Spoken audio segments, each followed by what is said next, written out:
Hello and welcome to another segment of Pearced Off, the counter-apologetics and philosophy segment of Jonathan M.S. Pearce for the Skepticule Podcast. Now, this Sunday I was lucky enough to be asked to be a guest on the front row for the BBC flagship moral, ethical, religious, political programme called The Big Questions. The topic of discussion for the whole hour, normally they have 3 topics within an hour, they chose to keep a whole subject for the hour, which was free will.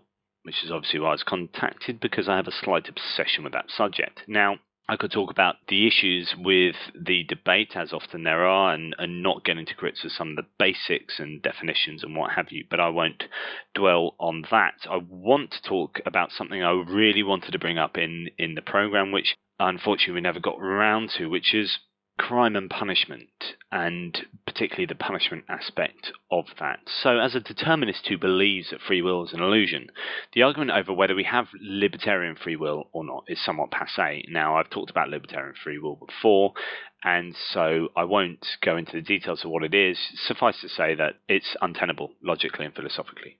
So the interesting debates happen over whether we have moral responsibility or not, what any ramifications of this would be, and what approaches we should have to crime and punishment.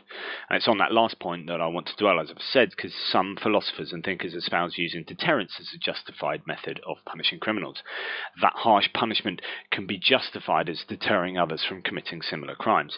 However, there are problems with this, not least using people as a means to an end. So Immanuel Kant, for example, was against using people instrumentally. There are problems involved with inhumanely treating one as a means to creating a greater good for others.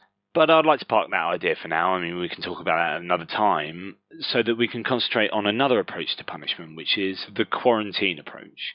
So this is really well set out in Dirk Perreboom's excellent book, Living Without Free Will, which I really advise getting hold of, although it is pretty pricey.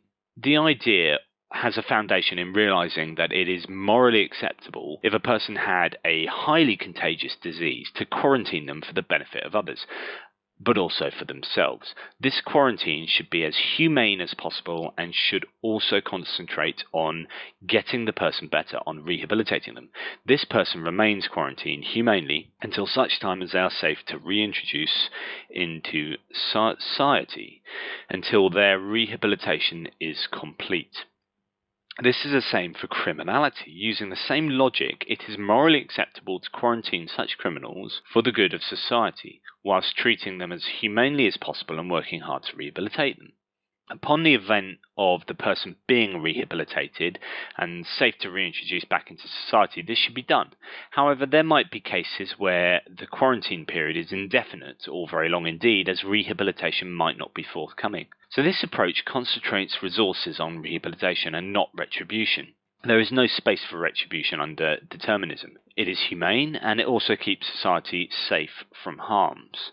But just to mention retribution again, the idea that you can angrily get some kind of vengeful, retributive payback, just desserts, if you like, for a criminal, doesn't really work on determinism if that's the actions they would always do. I mean, I don't want to draw in to the case here lots of evidence, but there's heaps of genetic and environmental evidence that leads a criminal to act as they do. We know that there's a generic heritability to criminality, which equates to about 50% influence on a criminal. We know that shared environment, all these other aspects fill up the rest, and you only have to look at any social science, any correlation, any kind of group of people that are more likely to do something than something else. You know that free will has been mitigated, right? So, men are 882% more likely to commit violent crime. Step parents take up 1% of the parenting population, but 53% of baby murders are committed by step parents. Men make up 98.4% of the death row prison inmates in America.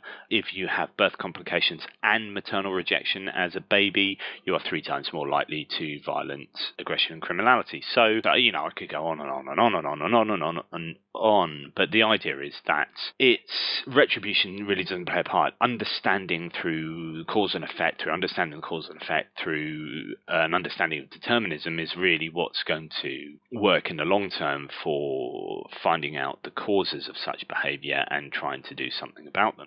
So probation services have known for a long time that prison systems should be about rehabilitation, as recidivism, that's reoffending rates, will never be reduced without it. And over recent decades, I would think, I mean, it feels to me anecdotally that we've lost sight of this as locking criminals up has become sort of political football, seen to play on the fears of the electorate, and rehabilitation is seen to have higher costs. But really, it's all about rehabilitation. It's about humane rehabilitation and quarantine. Humane quarantine and rehabilitation. So from a moral, desirable, and in the end pragmatic point of view, though, the quarantine approach is the most justified mechanism for dealing with criminality. And that's pretty much that. So I wonder what the Pauls have to say about that, but also perhaps something that I haven't discussed, but maybe they can do the discussing thereof, is how do you then treat adolescent crime and childhood crime? Now, this brings into play the Sororities Paradox, which is one of my favourite philosophical paradoxes, thought experiment type things. Sororities Paradox is also known as the theory of the beard, the theory of the sand dune, which is to say that when does a sand dune become the sand dune or not? You become not a sand dune. So if I keep adding grains of sand, eventually at some point it becomes a sand dune. But at that point, if I took one grain of sand off, you wouldn't say, well, it's not a sand dune now. That means to say that there is no particular exact point that an abstract label can be applied successfully and accurately to a thing, such that it represents it at that exact point, but not at the point just before. This is usually done in chronology or with successive additions and subtractions of something that then becomes something else. So a heap of sand eventually becomes a sand dune. But the paradox is that if you keep taking a grain of sand off a sand dune, you wouldn't say, well, now it's not a sand dune. Okay, so you take one more grain off. No, it's still a sand dune. You take one more grain off. Well, it's still a sand dune. There's no visual difference really between the last thing with one more grain of sand on than this thing now. So therefore, it's still a sand dune. And of course, that logic takes you right back to having no grains of sand at all, and yet you're still saying it's a sand dune. So you have this paradox. Now, it works really well with age. So you might say that voting age or sexual consent or whatever it is, right? Let's say voting age is 18, but there's no difference between someone who's 17 years, 364 days, 11 hours, 59 minutes, 59 seconds old and someone 1 second later. So what is it about that 1 second that then allows them to vote, that then they have the properties of being an adult, right, which then allow them to vote? And of course, everyone's different anyway. People develop at different rates, and there is no difference in this gradual transition from child to adult. But for pragmatic reasons, we have to draw this arbitrary line. It happens in evolution. It's called the species problem, whereby there isn't actually any such thing as a species because everything is transformative and transitional and very slow. So we have to draw arbitrary lines that say, right, that was a Homo sapiens and the one before was a Homo, I can't think of any of the other hominids. But we differentiate the species merely by drawing arbitrary lines at moments in time. So what do we do then with childhood and adolescence with regards to crime, and in this case the quarantine approach to criminality and punishment? So not only would I like the Pauls to talk about quarantine, but also quarantine with regards to age and what you would do with young offenders and child offenders. So anyway, I've been Jonathan M.S. Pearce. Thanks for listening. As ever, question everything, and please drop by my blog